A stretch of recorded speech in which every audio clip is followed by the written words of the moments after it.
भगवान शिव ने बताया, कुत्ते को एक टुकड़ा रोटी खिलाने से क्या फल मिलता है। एक समय की बात है, भगवान शिव कैलाश पर्वत पर बैठे हुए थे। तभी माता पार्वती ने भगवान शिव से पूछा, स्वामी, मेरे मन में एक प्रश्न उठ रहा है। भगवान शिव ने कहा, हे महादेवी, आप निसंकोच होकर पूछो, आपके मन में वह कौन सा प्रश्न उठ रहा है। तब माता पार्वती ने कहा, स्वामी, मैं ये जानना चाहती हूँ कि कुत्ते को एक टुकड़ा रोटी खिलाने से मनुष्य को कौन सा फल मिलता है। तभी भगवान शिव ने कहा, हे देवी, कुत्ते को एक टुकड़ा खिलाने से मनुष्य को 8 फायदे होते हैं तथा जो भी मनुष्य इन फायदों के बारे में जान जाता है उसका जीवन धन्य हो जाता है और उसको जीवन में कभी भी दुखों का सामना नहीं करना पड़ता। जो भी मनुष्य पृथ्वी लोक पर कुत्ते को एक टुकड़ा रोटी खिलाता है उसे 8 फायदे होते हैं और वह जीवन भर सुखी रहता है और उसे मृत्यु के बाद मोक्ष की प्राप्ति होती है। भगवान शिव ने कहा, हे देवी, अक्सर मनुष्य कई मौक़ों पर कुत्ते का नाम लिया करते हैं। किसी को गाली देते समय भी मनुष्य की जुबान पर कुत्ते का नाम आता है। मनुष्य गाली आदमी को देता है परंतु नाम कुत्ते का बदनाम होता है। तो क्या कुत्ते का जीवन इतना गया गुजरा है। भगवान शिव ने कहा, हे देवी, एक समय की बात है, एक काले रंग का कुत्ता था। वह बहुत ही लाचार था, भूखा प्यासा था। वह गांव में सभी के घर घर जाता था परंतु उसे कोई भी व्यक्ति रोटी का एक टुकड़ा भी नहीं देता था। वह भूख के मारे इधर उधर घूमता घूमता एक दिन गांव के बाहर नदी के किनारे एक ऋषि के आश्रम पर पहुंच गया और ऋषि से कहने लगा, हे मुनिवर, मुझे लगता है आप बहुत ही विद्वान तथा ज्ञानी हैं, इसीलिए मैं भूखा प्यासा आपके पास आया हूँ। कृपा करके आप मुझे एक टुकड़ा रोटी का दे दीजिए जिससे मैं खाकर अपनी भूख को शांत कर सकूं।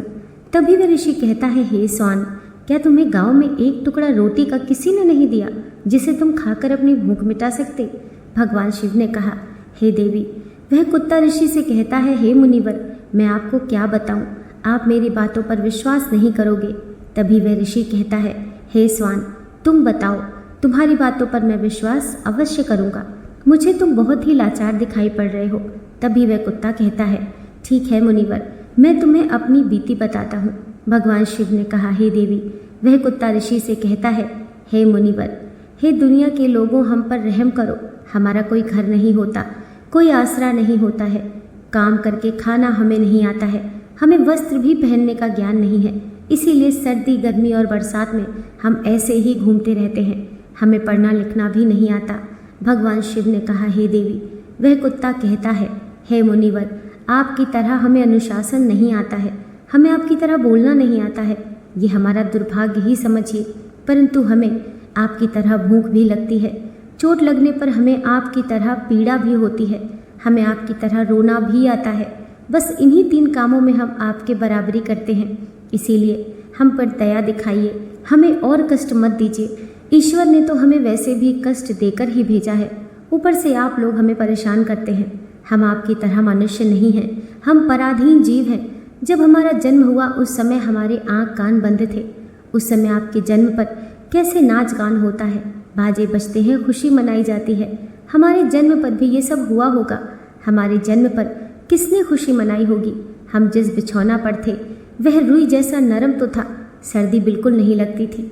मैं मन में सोच रहा था कि किसी बड़े घर में पैदा हुआ हूँ, लेकिन जब हमारी आँख खुली तो मैंने देखा कि हमारी माँ, जिसे आप लोग कुतिया बोलते हैं, वह अपने 5 बच्चों को छाती से चिपकाकर एक राख के ढेर में पड़ी थी।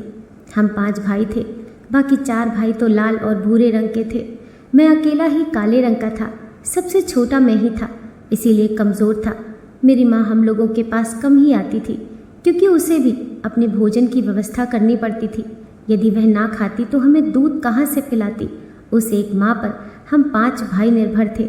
वह बेचारी अपने भोजन के लिए इधर उधर दौड़ती रहती थी।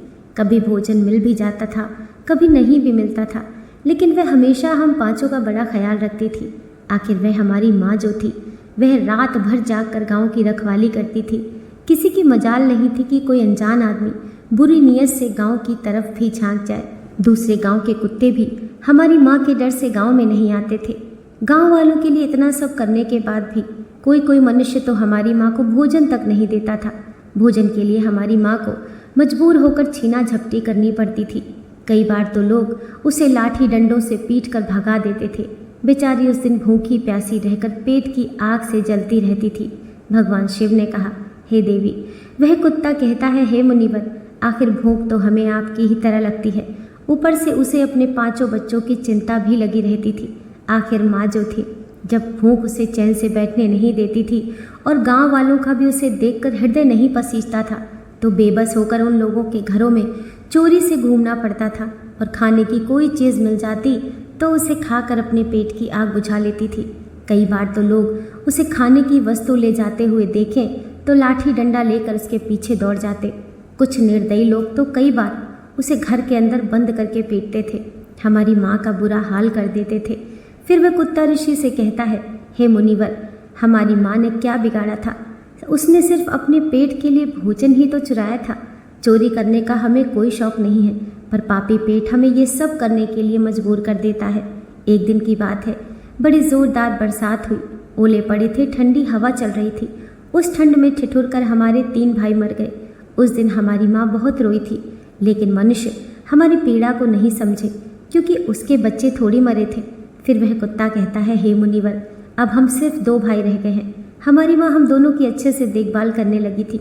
फिर एक दिन उसी गांव में ठाकुर साहब के घर पर दावत चल रही थी और अनेक प्रकार की मिठाइयाँ बन रही थी। ठाकुर साहब के घर काफ़ी मेहमान आए हुए थे। हमारी माँ कुछ खाने की तलाश में बार बार वहाँ जाती, लेकिन लोग उसे दुत्कार कर भगा देते थे। किसी को उस पर इतना भी तरस नहीं आया कि एक पूड़ी उस बेचारी को खाने को फेंक देते। एक पूड़ी से उनका क्या बिगड़ जाता? मेरी माँ ललचा ललचा कर जाती और वहीं खड़ी खड़ी देखती रहती थी। ठाकुर साहब के आंगन में दावत खाने का सिलसिला चालू हुआ। भोजन परोसा जाने लगा। मेरी माँ भी वहीं जाकर पूँछ हिलाने लगी। खाना परोसने वाला आदमी जब किसी काम से भीतर गया तो मेरी माँ दबे पांव पूड़ी लेने को चल पड़ी। फिर दूसरे आदमी ने मेरी माँ को जाते हुए देख लिया।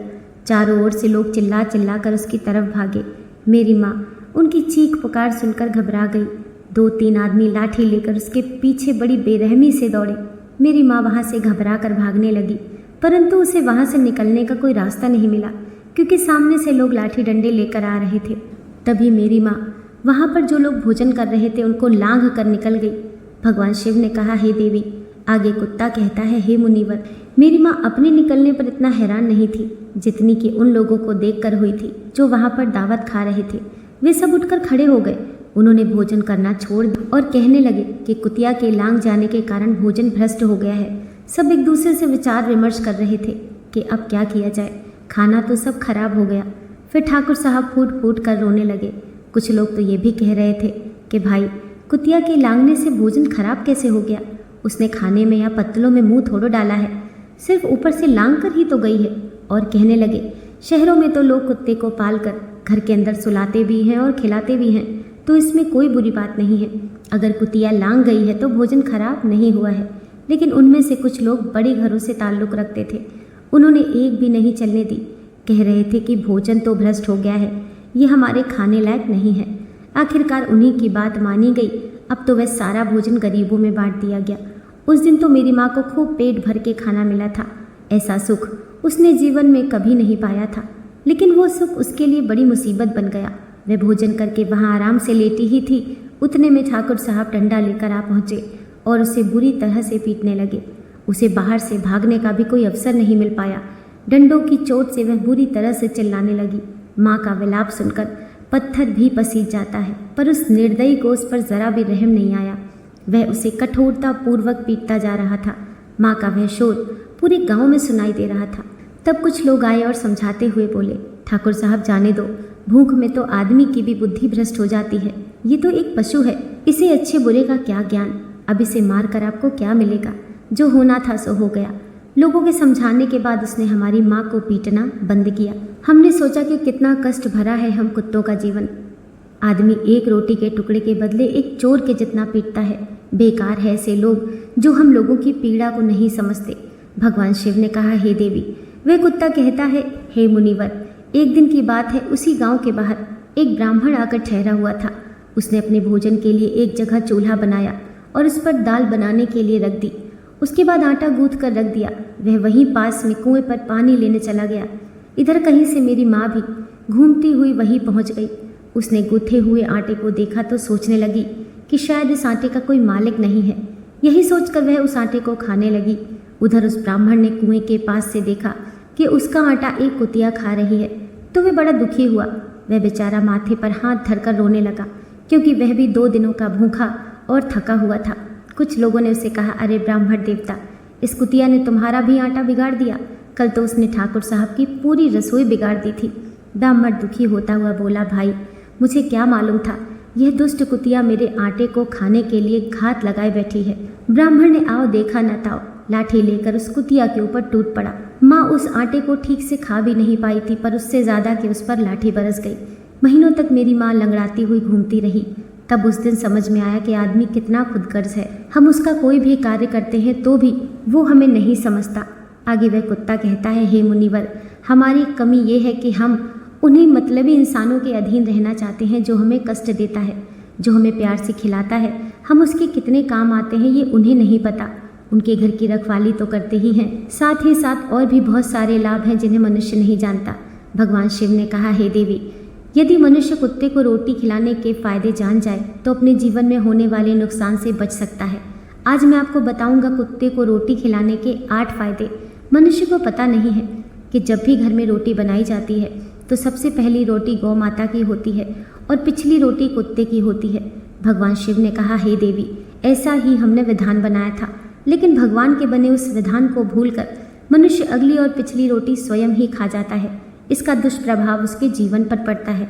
कुत्ता वह प्राणी है जिसको रोटी खिलाने से मनुष्य के जीवन में पड़ने वाले ग्रहों के दोष भी दूर हो जाते हैं। भगवान शिव ने कहा, देवी, कुत्ते को रोटी खिलाने का पहला फायदा, कुत्ते को रोटी खिलाने से शनि के नकारात्मक प्रभाव कम हो जाते हैं। शनि ग्रह जब अपनी कुदृष्टि डालता है तो हर मनुष्य बर्बाद हो जाता है। इस व्यक्ति पर उनकी महादशा का आरंभ हो जाता है। बने बनाए काम अपने आप बिगड़ने लगते हैं और वह मनुष्य आर्थिक तंगी का शिकार हो जाता है। उस स्थिति में व्यक्ति यदि कुत्ते को रोटी खिलाते हैं तो उस पर शनि का दुष्प्रभाव बहुत ही कम हो जाता है। कुत्ते को रोटी खिलाने का दूसरा फायदा, कुत्ते को रोटी खिलाने से भाग्य आपके पक्ष में हो जाता है। आपके घर के अंदर नकारात्मक शक्ति नष्ट हो जाती है। कुत्ते को रोटी खिलाने का तीसरा फायदा, कुत्ते को रोटी खिलाने से माता लक्ष्मी प्रसन्न हो जाती हैं और आपके घर में धन दौलत की कभी कमी नहीं रहती है। कुत्ते को रोटी खिलाने का चौथा फायदा, कुत्ते को रोटी खिलाने से आपके ऊपर कर्ज नहीं चढ़ता और जो पहले से आप कर्जदार हैं उससे भी मुक्ति मिल जाती है। कुत्ते को रोटी खिलाने का पांचवा फायदा, कुत्ते को सुबह शाम भोजन देने से आपका व्यापार बहुत अच्छे से चलता है। कुत्ते को रोटी खिलाने का छठा फायदा, कुत्ते को रोटी देने से आपकी आयु में वृद्धि होती है और रुका हुआ धन वापस मिल जाता है। कुत्ते को रोटी खिलाने का सातवां फायदा, कुत्ते को रोटी देने से हमेशा आपका स्वास्थ्य अच्छा बना रहता है और मानसिक रूप से आप मजबूत रहते हैं। आपका मन हमेशा ऊर्जावान रहता है, अच्छे विचार आपके मन के अंदर आते हैं।